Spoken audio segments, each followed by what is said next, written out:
Good afternoon. Hello, this is Peskov. How can you hear me? Good afternoon, Dmitry Sergeyevich. We can hear you well. Good. On April 2nd, Putin will be working in the Kremlin. Very soon, he will be the Minister of Foreign Affairs of the Arab Republic of Egypt, Badr al-Abd al-Ati. This meeting, including the recent telephone conversation between the head of the Russian Federation and the Arab Republic of Egypt, was agreed upon. The main question is quite clear. In addition to the wide range of bilateral relations between Russia and Egypt, it is important to discuss in detail the course of developments in the Middle East and the Persian Gulf in connection with the war that is taking place around Iran. In addition, the President plans to hold a number of work meetings. In the second half of the day, closer to the evening, we will not exclude the international telephone conversation of President Putin. We will then inform you as we usually do. This is the President's schedule. Any questions? Any questions? Real news, please.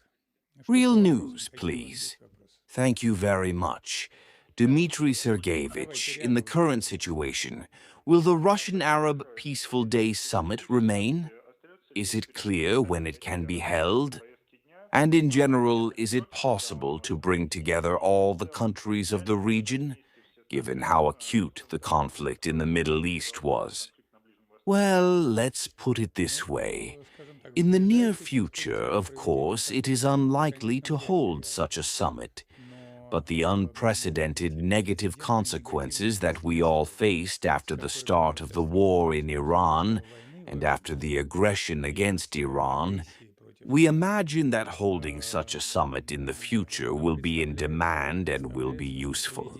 Because, of course, the discharge of tension in the region and the minimization of the negative consequences of this war can only be achieved through negotiations, through dialogue, which is why such a summit can potentially become a good venue in the future. But I will repeat once again that this is not a matter of the near future, again for obvious reasons. Thank you very much, Dmitry Sergeyevich. Komsomolskaya Pravda, may I speak, Dmitry Sergeyevich? Yes, please. Yesterday, Vladimir Putin made an important statement in the Central Committee. I will not repeat it. Everyone has heard it. It concerns the future and future election campaigns. Before that, for the third time, he reappointed his party leader, the head of the Central Committee. Does this mean that the president is giving up the new political campaign, which is actively planned to start in the summer in the upcoming September, by the election to the State Duma, or maybe, in fact, this election campaign is already starting in these days and weeks? Alexander, of course, there is no need for the president to give up. The electoral cycle is clear and the campaign has already begun. It has already begun. We see internal party procedures, which the main political parties carry out. Other processes, the renewal of the cycle, and the fact that the president visited the cycle, spoke in front of the members, listened to their speeches.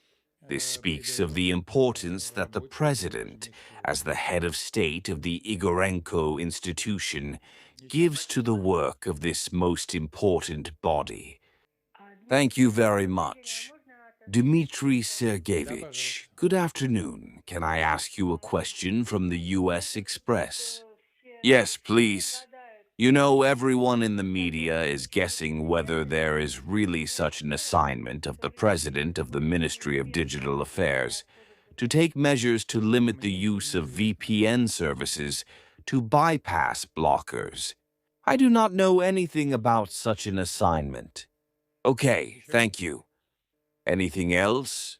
Dmitry Sergeyevich, may I? Yes, please. Yesterday, Trump made quite a number of statements, both in an interview with the media and in an appeal to NATO. In particular, he said that the United States was seriously considering leaving NATO because it was disappointed that NATO countries did not provide the United States with support in the war against Iran.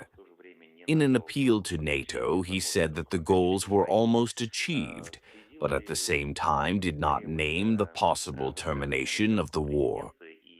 Did the Kremlin follow the statements of the US president, and how can you comment on this? Of course, this morning, like the rest of the world, we had the opportunity to familiarize ourselves with the statements of President Trump. As for the war around Iran, you know that President Putin is a convinced supporter of the fact that all disagreements should be resolved exclusively by diplomatic means.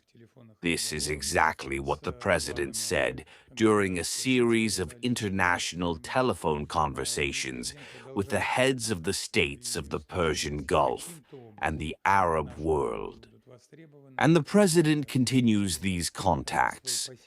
And if our services are in any way in demand, we are, of course, ready to make our strongest contribution to the situation with the hostilities as soon as possible. This is the basis of our position. As for the North Atlantic Alliance, it is hostile to us. It considers us its enemy and takes corresponding hostile actions. This is how we feel about this alliance. Thank you very much. And the second question. A number of media outlets write that Russian universities have intensified the campaign to recruit students into unmanned troops. In particular, this is called some kind of covert mobilization. In addition, there is information that the governor of the Ryazan region has issued an order for local enterprises to select employees to sign contracts for military service. I know that you have already commented and said that the topic of mobilization as such is not on the agenda, but maybe you can comment on these active recruitment events, in particular for students, and the orders of the governor of the Ryazan region. No, I do not know about these orders. I have not seen them. I do not know if this information corresponds to reality. The fact that new troops are really being created, the fact that there is a certain specificity, new personnel are required for this kind of troops, and the fact that there is an offer for those who have the corresponding competence and are ready to serve in these new troops.